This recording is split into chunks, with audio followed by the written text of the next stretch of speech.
Isezerano ry'umwana w'umuntu ngo rirangirana n'iminsi ya muntu. Icyakora Uwiteka iyo ari we usezeranye rihoraho kubera ko nawe ahoraho.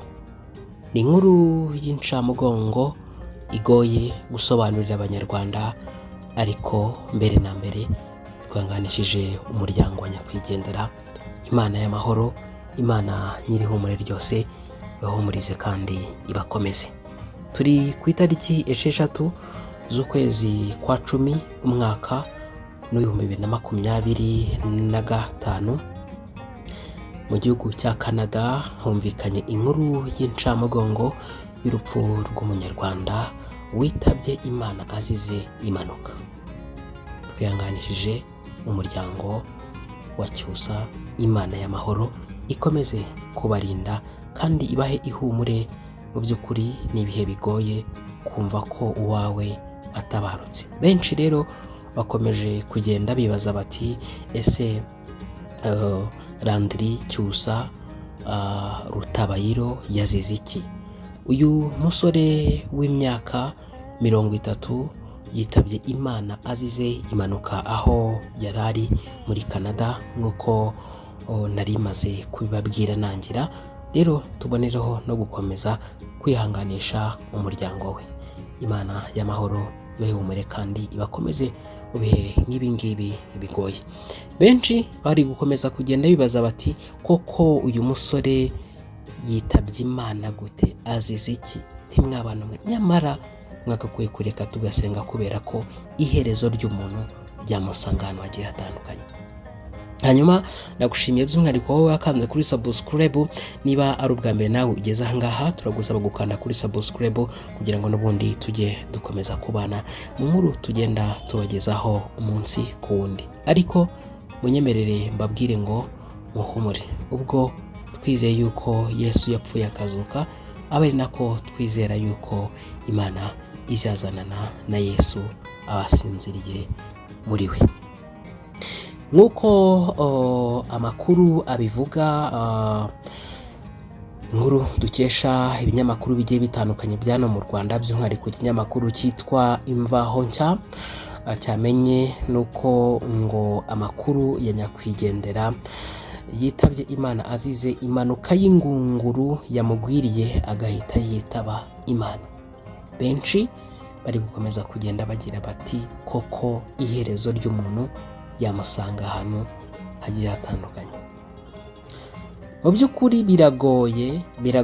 Bamwe bicwa n'impanuka z'imodoka, abandi bicwa n'impanuka z'indege, abandi bicwa n'impanuka mu buryo butandukanye. Uyu we yitabye Imana azize kuba yagwiriwe n'ingunguro aho yari ari hariya mu gihugu cya Canada, aho yari yaragiye gushaka ubuzima. Amakuru avuga ko Landry Cyusa ari umuhungu wa Claudine Marie Solange, nyina wa Gaga, umuyobozi mukuru w'ikigo gishinzwe guteza imbere ibikorwa by'iterambere mu nzego z'ibanze RODA. Landry Cyusa Rutabayiro yitabye Imana afite imyaka 30 y'amavuko, kuko yavutse tariki ya 3 Mata umwaka w'1995. Twihanganishije umuryango we. Imana y'amahoro ikomeze kubakomeza, kandi mu gitondo cya kabiri cy'umuzuko tuzongera guhura n'abacu basinziriye, inshuti n'abavandimwe, kuba afite ibyiringiro by'uko nyuma y'ubuzima hari ubundi buzima tuzabamo. Nuko muhore mukenyeye kandi amatabaza yanyu yake, mumere nk'abantu bategereza shebuja aho agarukira ava mu bukwe, kugira ngo nakomanga bamukingurire vuba. Hahirwa abagaragu shebuja azaza agasanga bari maso. Ndababwira ukuri yuko abo ngabo bazaba bahirwa. Naza mu gicuku cyangwa mu nkoko agasanga bameze batyo, bo bazaba bahirwa. Namwe mumenye ibi yuko iyaba nyir'inzu yamenyaga igihe umujura azazira, yabaye maso ntiyakunze ko inzu icukurwa. Namwe muhore mwiteguye, kuko umwana w'umuntu azaza mu gihe mudatekereza. Mu yandi magambo nari nshatse kukubwira ngo ita ku iherezo ryawe. Iherezo ryawe ryagusanga aho uri, iherezo ryanjye ryansanga aho ndi muri aka kanya. Ndakubwira abantu nkabwira ngo abazima bazi ko bazapfa ariko abapfuye ntacyo bazi. Mu yandi magambo nari nshatse kukubwira ko kuba ukiriho uri umunyamugisha. Tekereze, hari benshi bagiye, hari abakuruta, hari aburuta, bose baragiye bamaze kugera ahacecekerwa, ariko wowe uracyariho. Nurangiza rero uzirikane ko kuba Imana yaragusigaje no kugira ngo utunganye ibidatunganye. Kuba yaragusigaje, kuba yaransigaje ntabwo ari uko utunganye kurenza abandi, ariko kandi Imana izahanagura amarira yose ku maso yabo, kandi urupfu cyangwa umuborogo ntibizongera kubaho kundi, cyangwa gutaka cyangwa kuribwa. Ibyo byose ntibizongera kubaho kundi kubera ko ibya mbere bizaba bishize. Rero mumwundire soze, ariko by'umwihariko dukomeze kwihanganisha umuryango wa nyakwigendera. Imana y'amahoro iba yihumure kandi ibakomeze. Hanyuma mu mwundire dusome ibitekerezo by'abantu bagiye batandukanye. Witwa Divine yagize ati yo ni ukuri birabaje kubona umusore nk'uyu witabye Imana, ati yo tukuntu yari mwiza. Uyu nguyu yitwa Umuhoza yagize ati ni ukuri njye mbuze icyo navuga, ati gusa mureke tube maso kubera ko Satani ari kwiba abantu. Uyu nguyu yitwa Jean d'Amour yagize ati ni ukuri mwabantu mwe iby'iyi minsi ntabwo byoroshye, urubyiruko ruri gukenyuka. Uyu nguyu yitwa Dukuze yagize ati mana we mbega inkuru mbi we, ati nihanganishije umuryango we.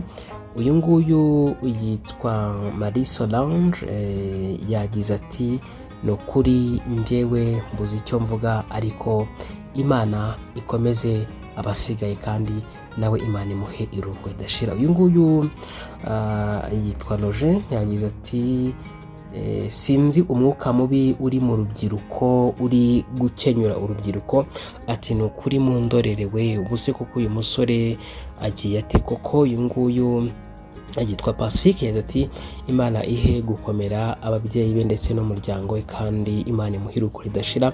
Uyu nguyu yitwa Clementine yagize ati Imana imwakire kandi twangarishe umuryango we ndetse n'abanyarwanda bose muri rusange ndetse n'abanyarwanda baba hariya muri Canada. Uyu nguyu yitwa Joel yagize ati ni ukuri nimusenge kubera ko Satani yahagurukiye urubyiruko. Uyu nguyu yagize ati ni ukuri birababaje, gusa Imana izakomeze kundinda kugeza igihe yaneguriye nzabaho. Byari byo, dukomeze kubana mu nkuru zacu zigiye zitandukanye.